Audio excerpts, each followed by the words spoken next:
Hey all, welcome to TIG. अभी हम लोग निफ्टी का एनालिसिस देखेंगे as per demand supply theory.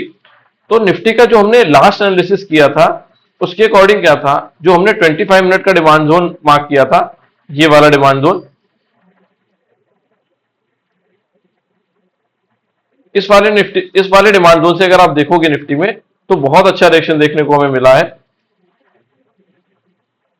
लेकिन क्या इतना ज्यादा रिएक्शन एक्सपेक्टेड था निफ्टी में? तो इस 25 मिनट के डिमांड जोन से इतना ज्यादा रिएक्शन एक्सपेक्टेड नहीं था।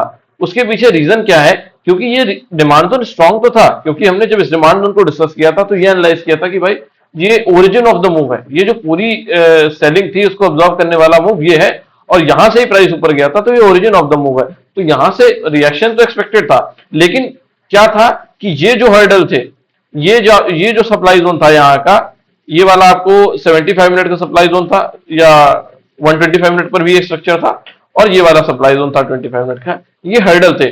तो इधर इस सप्लाई जोन से या इस सप्लाई जोन से प्राइस क्या होगा, नीचे की तरफ कंटिन्यू करेगा। जब लास्ट एनालिसिस मैंने किया था तो मैंने ये बोला था कि सेलर्स कंट्रोल में दिख रहे हैं, क्योंकि सेलर्स कंट्रोल में होने का रीजन क्या था, वो back to back demand zones को फिनिश कर रहे थे। ये वाला डिमांड जोन फिनिश हुआ था, ये वाला डिमांड जोन फिनिश हुआ था, तो ये डिमांड जोन फिनिश हो रहे थे, तो सेलर्स कंट्रोल ले रहे थे। लेकिन हुआ क्या कि ये जो रिएक्शन, यहां से जो स्लाइड रिएक्शन आना था और उसके बाद निफ्टी डंप हो जानी थी, लेकिन ऐसा नहीं हुआ।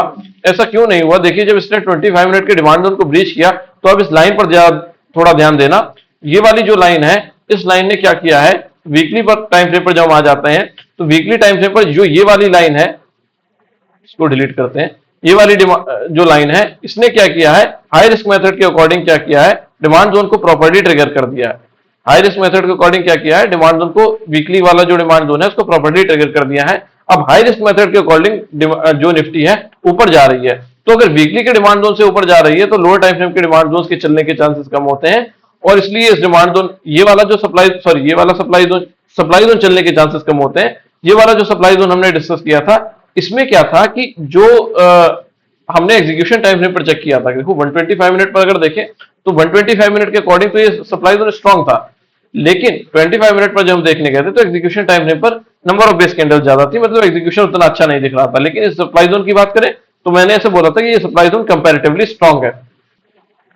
लेकिन क्या हुआ, यहां पर निफ्टी साइडवेज हुई, थोड़ा सा डंप भी किया प्राइस को, और जो ये वाला डिमांड जोन बना, देखो जब प्राइस यहां से ऊपर गया तो इस सप्लाई जोन को तो ज्यादा रिस्पेक्ट नहीं किया, बस एक कैंडल रेड बनी यहां पर, और यहां से प्राइस ऊपर चला गया।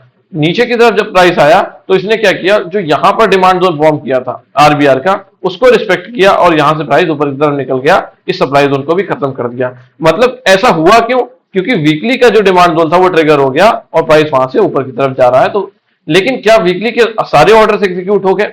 हमने जो एनालिसिस किया था पहले हायर टाइम फ्रेम के अकॉर्डिंग, उसमें क्या था, उसमें ऐसा था कि जो ये वाला डिमांड जोन है वीकली का, ये रिस्पेक्ट होगा तब जब ये क्वार्टरली और मंथली, देखो मंथली पर ऊपर की तरफ ये सप्लाई जोन, और यही अगर आप देखोगे क्वार्टरली पर, तो क्वार्टरली पर भी यही स्ट्रक्चर है।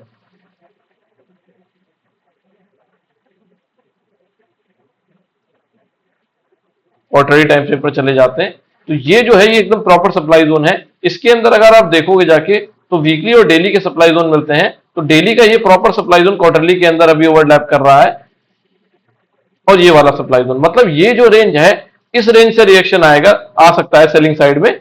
जो प्राइस ऊपर की तरफ अगर जाता है यहां से, तो यहां से नीचे की तरफ आएगा और वीकली डिमांड जोन को हिट करेगा, और फिर यहां से प्राइस ऊपर जा सकता है। ऐसा निफ्टी में एनालिसिस था। लेकिन अभी क्या है, निफ्टी हाई रिस्क मेथड के अकॉर्डिंग वीकली के डिमांड जोन को, वीकली के डिमांड जोन को रिस्पेक्ट करके प्राइस को ऊपर की तरफ लेके जा रही, ऊपर की तरफ जा रहा है। तो अभी क्या है कि अब क्या पॉसिबिलिटी बन सकती है, अब ऐसा है कि जो प्राइस हायर टाइम फ्रेम पर यहां तक जाए और फिर यहां से रिएक्शन आए, तो वीकली का डिमांड जोन चलेगा क्या? क्वेश्चन ऐसा आ सकता है कि अब जो डिमांड जोन है वीकली का वो तो टेस्टेड हो गया, लेकिन समझो जो वीकली का डिमांड जोन है, अभी इसके अंदर जो 125 मिनट का डिमांड जोन हमने डिस्कस किया था वो अभी ट्रिगर नहीं हुआ है, तो चांसेस ऐसे हैं कि इस डिमांड जोन से रिएक्शन आ सकता है। मतलब जब ऊपर से सेलिंग हायर टाइम फ्रेम के इंस्टीट्यूशन से जब सेलिंग कंटिन्यू होगी, तो हो सकता है इस डिमांड जोन तक प्राइस आए और इस डिमांड जोन से प्राइस रिस्पेक्ट हो, फिर प्राइस ऊपर की तरफ चला जाए। तो ये है एनालिसिस हायर टाइम फ्रेम पर।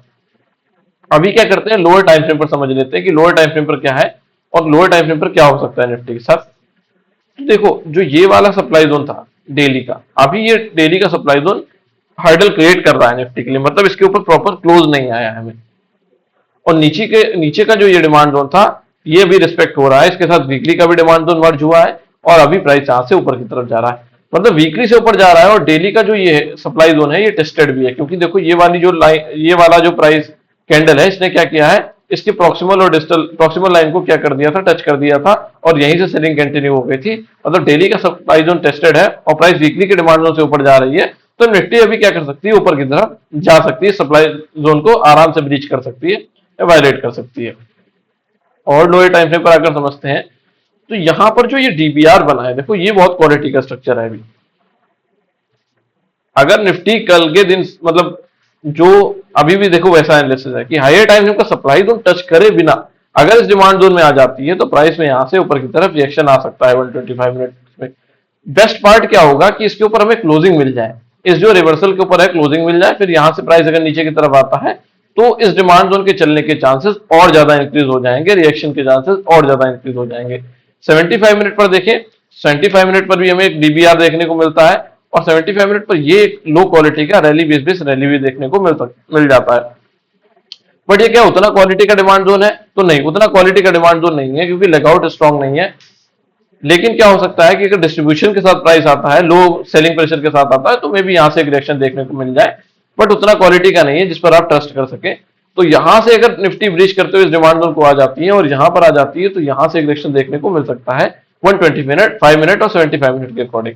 25 मिनट पर देख लेते हैं, तो 25 मिनट पर ये जो डीबीआर है, यहां से भी एक स्लाइड रिएक्शन देखने को मिल सकता है, क्योंकि ये इस डिमांड जोन का कॉपी पार्ट है। अब बेस्ट पार्ट क्या होगा, जैसा मैंने बताया कि यहाँ नियरेस्ट रिवर्सल के ऊपर क्लोज मिल जाए तो ज्यादा बेटर कंफर्मेशन रहेगा कि यहाँ से थोड़ा बहुत रिएक्शन देखने को मिल सकता है। लेकिन जो बड़ा रिएक्शन आने के चांसेस है वो इधर इस डिमांड जोन से 25 मिनट के या फिर प्रॉपर 75 मिनट के या 125 मिनट के इस डिमांड जोन से आ सकता है। ये 25 मिनट का डिमांड जोन और ये नीचे की तरफ 75 मिनट या 125 मिनट का डिमांड जोन।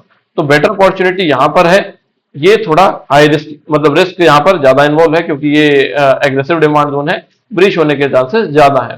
बैंक निफ्टी को देख लेते हैं। बैंक निफ्टी में क्या है, बैंक निफ्टी में भी सबसे बड़ा हर्डल उसका ऑल टाइम हाई है। अगर उसके ऊपर बैंक निफ्टी क्लोज करती है तो वहां से एक बैंक निफ्टी में मूव क्रिएट हो सकती है। बैंक निफ्टी को समझने जाएं तो डेली टाइम फ्रेम के अकॉर्डिंग अभी क्या है, ये ड्रॉप बेस रैली का जो स्ट्रक्चर था, बैंक निफ्टी ने ऑलमोस्ट इसके ऊपर क्लोज कर दिया है, तो ये प्रॉपर डिमांड जोन फॉर्म कर दिया है। इसके अंदर 75 मिनट पर जब हम देखने जाते हैं तो यहां पर भी देखिए जो निफ्टी में हमें स्ट्रक्चर देखने को मिल रहा था, एक डीबीआर का स्ट्रक्चर था और उसके जस्ट ऊपर एक आरबीआर का स्ट्रक्चर था। तो ये दो डिमांड जोन जो है, यहां से प्राइस में रिएक्शन आ सकता है बैंक निफ्टी में। अभी बैंक निफ्टी देखो डिस्ट्रीब्यूशन ऑफ बाइंग के साथ ऊपर जा रही है, तो कल के दिन हो सकता है यहाँ पर एक रेड कैंडल फॉर्म हो जाए और ये डिस्ट्रीब्यूशन जो है वो पूरी तरीके से खत्म हो जाए और डायरेक्ट प्राइस इस डिमांड जोन में आ जाए, फिर यहां से एक रिएक्शन देखने को मिल सकता है। बट जैसा कि मैंने निफ्टी में बताया, ये एग्रेसिव जोन है और ये सेफ जोन है, तो यहां से जो रिएक्शन आएगा वो थोड़ा ज्यादा कॉन्फिडेंस देगा, बट यहां से रिएक्शन एग्रेसिव होगा क्योंकि ये एग्रेसिव डिमांड जोन है। ये था निफ्टी और बैंक निफ्टी का analysis as per demand supply theory. अगर आपको एनालिसिस अच्छा लगा हो तो प्लीज लाइक करिए, शेयर करिए एंड सब्सक्राइब करिए। Thank you.